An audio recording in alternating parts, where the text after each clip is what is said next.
Welcome to Affirmnosis, where we delve into the depths of human consciousness and explore the transformative power of your imagination. In this episode, we embark on a journey through the profound teachings of Neville Goddard, as presented in his book Awakened Imagination.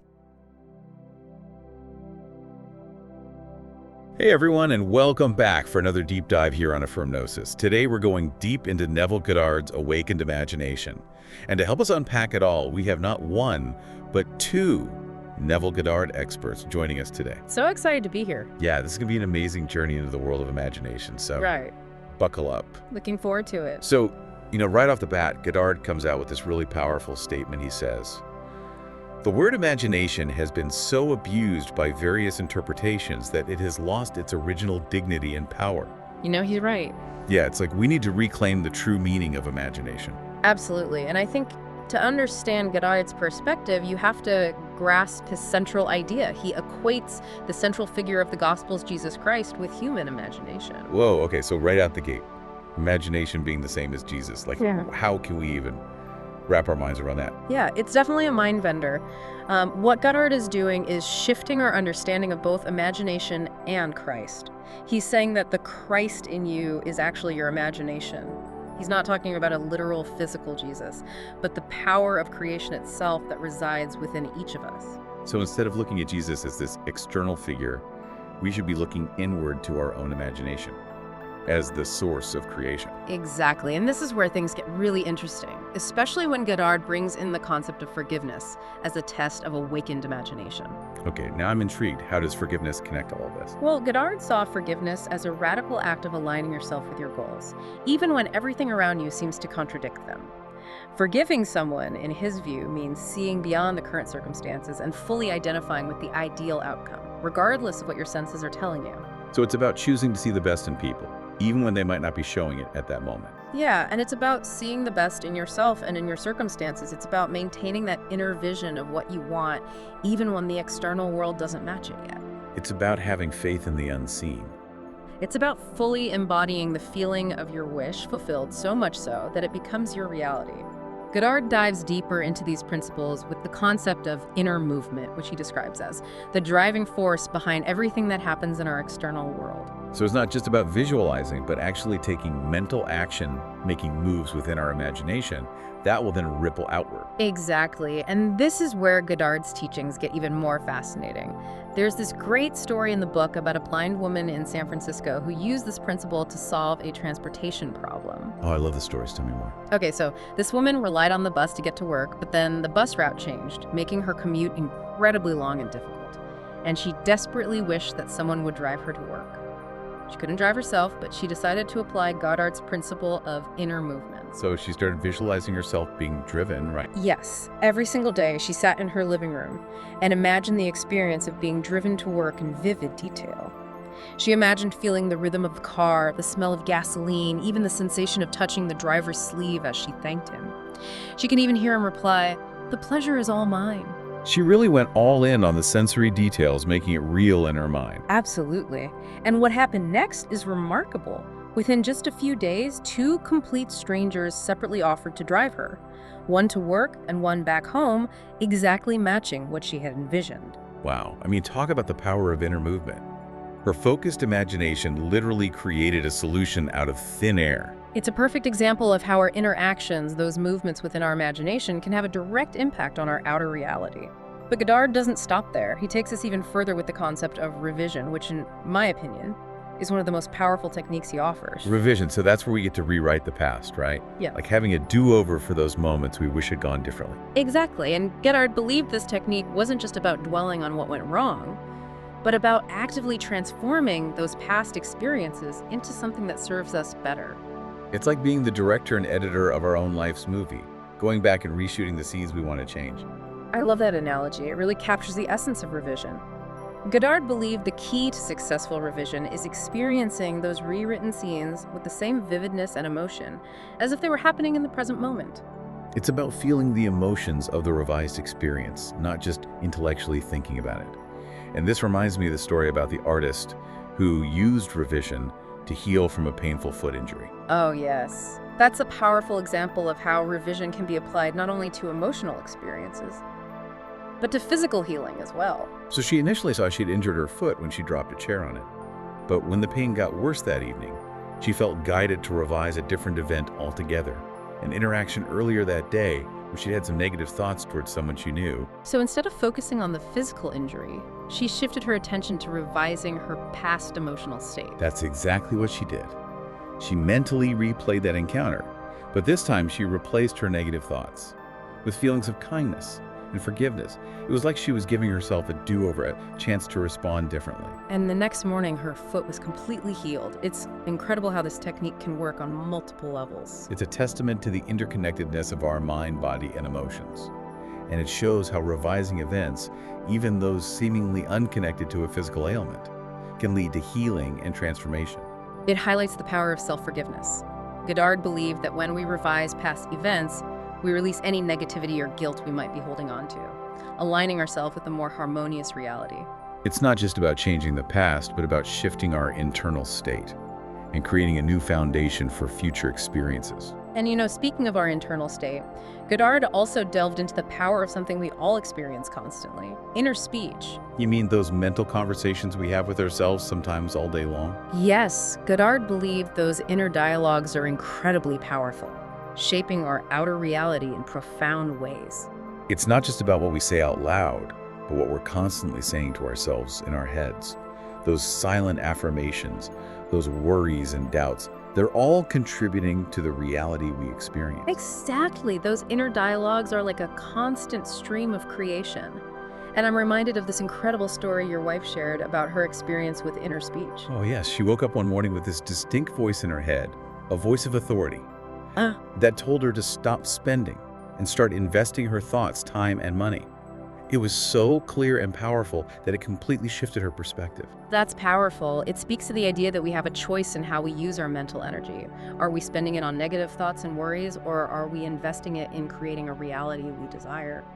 And that message really resonated with her. She started paying closer attention to her inner speech, making a conscious effort to affirm her goals and desires rather than getting caught in negative loops.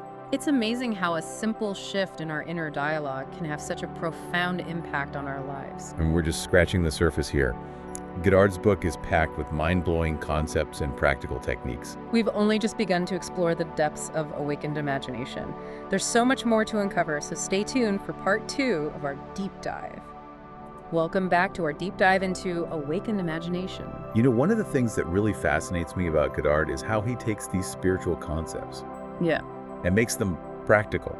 He doesn't just talk about the power of imagination in this abstract way. He gives us actual techniques. Yeah, I agree. We can use. He bridges that gap between the mystical and the mundane, showing us that we can access these profound spiritual truths In our everyday life. through the power of our own minds. And one of those truths is that we're not simply passive observers in this reality. We are active creators. Absolutely. Goddard was adamant about that point. He said creation is finished. And I know that might sound kind of confusing at first or even a little fatalistic, but it's actually incredibly empowering. Okay, wait, so if creation is finished, does that mean everything's predetermined? Like, where does free will come in? That's a great question, and that's where Goddard's perspective on reality really gets interesting. He believed that all possibilities already exist, like a vast cosmic library of potential experiences. But our experience of reality, the story that we live, unfolds based on the states of consciousness that we choose to occupy. So it's not that our future is set in stone, but rather that all potential realities exist simultaneously. And we have the power to choose which one we experience through our thoughts, beliefs, and imagination. It's like tuning into different radio stations. Each station represents a different reality, and your thoughts and beliefs act like the dial, selecting the station that you experience. I love that. That's a fantastic analogy. It makes this whole idea of creation is finished much easier to grasp. So we actually have a lot more agency than we realize. Exactly. We are not victims of circumstance. We are active participants in shaping our reality. And this is where Goddard's techniques like living in the end and revision become so powerful. They're tools that help us to consciously shift our state of consciousness and align with the reality that we desire. So by changing our thoughts and beliefs, we can literally change our experience of the world around us. That's what Goddard believed. He argued that our inner world is constantly being projected outward, creating our external reality. Our thoughts, beliefs, and feelings are like a blueprint that shapes our experiences. Okay, so this brings up the question of why we sometimes seem to attract experiences we don't want. If we have this power to create, why do negative things happen? Right, well, that's where the idea of habitual states of consciousness comes in. Goddard believed that most of us are operating from unconscious patterns of thought and emotion. We're not even aware of the beliefs and assumptions that are shaping our reality. So we're kind of on autopilot, just reacting to life instead of consciously creating it. Exactly, and those unconscious patterns are often rooted in fear, lack, and limitation. If we're constantly focused on what we don't want, or if we believe we're not worthy or capable, we're actually attracting more of those experiences into our lives. So the first step is becoming aware of those unconscious patterns, Right. shining a light on those hidden beliefs and bringing them into conscious awareness. Absolutely, and then once we're aware of them, we can start to challenge and transform them. It's not about denying or suppressing those negative thoughts and feelings, but about acknowledging them and then consciously choosing to focus on something different, something more aligned with what we want to experience. Precisely, Goddard believed that we have the power to choose the states we want to occupy. It's about consciously directing our attention and aligning ourselves with the reality we desire. You know, this reminds me of a quote from the book. He says, man's chief delusion is his conviction that there are powers outside of himself greater than himself which can aid or hinder him. He's really emphasizing that the power lies within each of us. That's the core of his message. We are not at the mercy of external forces. We have the power to create our own reality. And he believed that imagination is the key to unlocking that power. And he gives us so many practical techniques to help us cultivate and direct our imagination. We've already talked about living in the end, inner movement, and revision. Right, and don't forget the power of inner speech. Those mental conversations that we have with ourselves, they're constantly shaping our reality, whether we realize it or not. Goddard saw inner speech as so powerful. He said, watch your thoughts, they become words. Watch your words, they become actions. Watch your actions, they become habits. Watch your habits, they become character. Watch your character, for it becomes your destiny. You know, he believed that our inner speech is like a seed that we're planting in the fertile ground of our subconscious mind.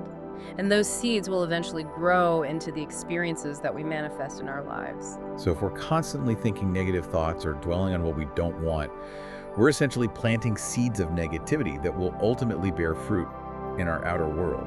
Exactly, and the same goes for positive thoughts and beliefs. When we focus on what we want, when we affirm our desires and visualize our goals, we're planting seeds of abundance, joy, and fulfillment. So it's not just about thinking positive thoughts in a superficial way.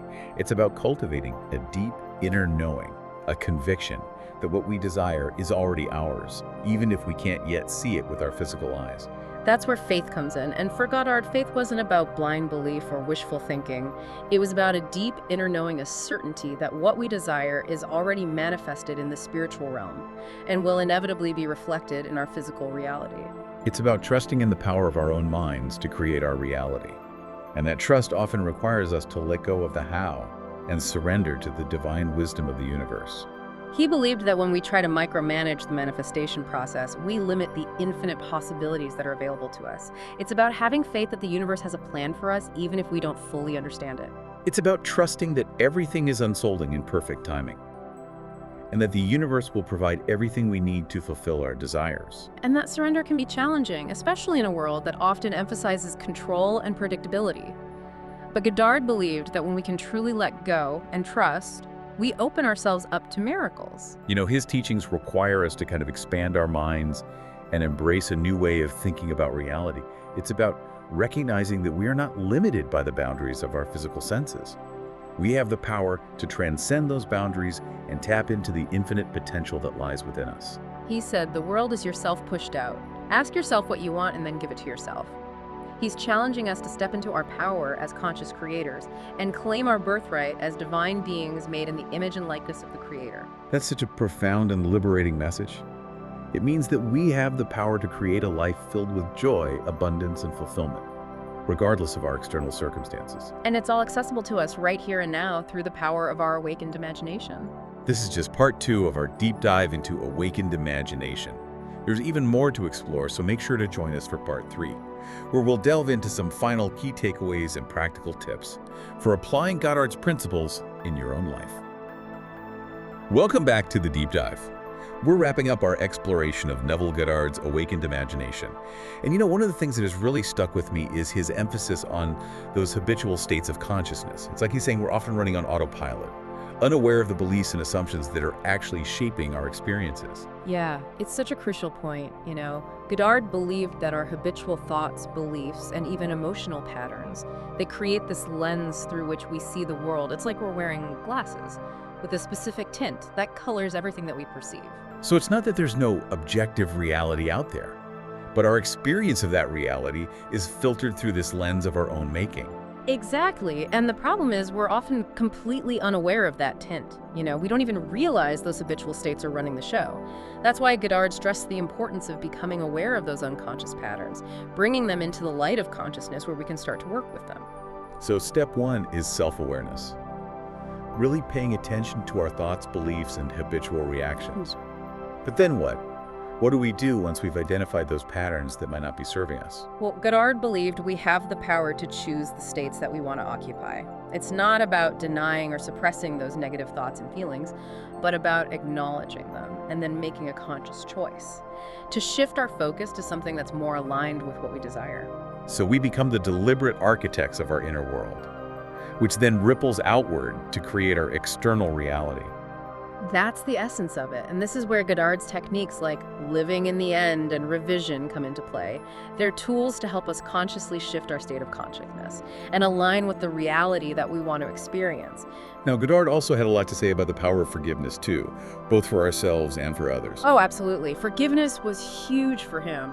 He saw it as this key to liberating ourselves from the past and opening up to a new future. Letting go of resentment, blame, and guilt, all that heavy baggage, and embracing a state of acceptance and love.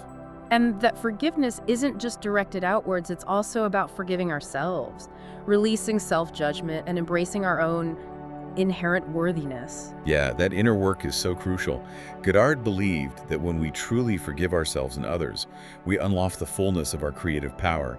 We're no longer weighed down by the past. We're free to create a new reality. Right, and let's not forget the importance of gratitude in this process too.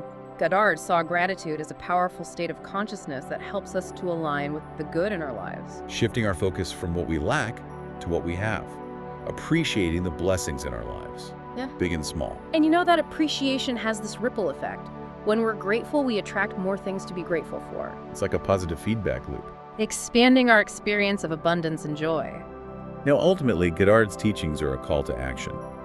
Right? He's not just presenting some theoretical ideas. He's urging us to take responsibility for our own happiness and well-being. Yeah, he wanted us to embody these principles. To really live them. It's about recognizing that we're not victims of circumstance. We have the power to change our experience of reality by changing our inner world. And he believed that transformation is possible for everyone. It doesn't require any special abilities or spiritual gifts or anything like that. It's about recognizing that divine spark within us, that creative power we all possess. I love how Goddard puts it. He says, "The world is yourself pushed out. Ask yourself what you want and then give it to yourself." It's such a powerful statement. It really is. It's about recognizing that the world we experience is a reflection of our own consciousness. He's challenging us to step into our power as conscious creators, to claim our birthright as divine beings made in the image and likeness of the Creator. What a liberating message. It means that we're not limited by our circumstances or by our past. We have the power to create a life of joy, abundance, and fulfillment, starting right now. And that power lies within each and every one of us. It's accessible through our awakened imagination. Neville Goddard's Awakened Imagination, a book that truly has the power to change your life. A guide to unlocking your full potential and creating a reality that reflects your deepest desires. If you're ready to explore the depths of your own imagination and unlock your creative power, this book is a must-read. It's a journey of self-discovery and empowerment. And it all starts with recognizing that you are not a victim of circumstance, but a powerful creator with the ability to shape your own destiny. Thank you for joining us on this incredible deep dive into the world of Neville Goddard. We hope you've been inspired to explore these concepts further and to experiment with the techniques we've discussed. And don't forget to subscribe to Affirm Gnosis for more deep dives into life-transforming topics. We'll be back soon with more mind-expanding explorations. Until then, keep exploring, keep creating, and keep believing in the power of your own awakened imagination.